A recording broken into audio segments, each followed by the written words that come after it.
Hi loves, these are all panty liners that I bought in TikTok. I bought these here on TikTok and it will be my first time trying this brand. So itong whole love, magkakasama na lahat yan. Meron siyang pang day and pang night na pad, including yung panty liner. Ayan, so may expiry date siya and this is made in China. I think the pink one. So ito namang Halia, the green one, may 24 liners siya. Manipis din siya actually, same lang sa isa kanina. And ito yung organic, kaya na-order ko na din.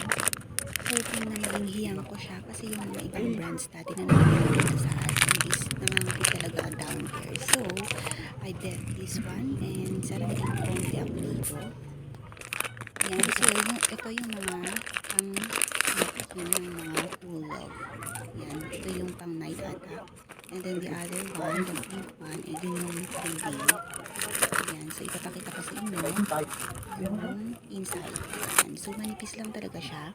Pero mas gusto ko, mas excited ako sa green one, yung haliyan na i-try kasi organic siya. So ililink ko na lang below guys. Thank you.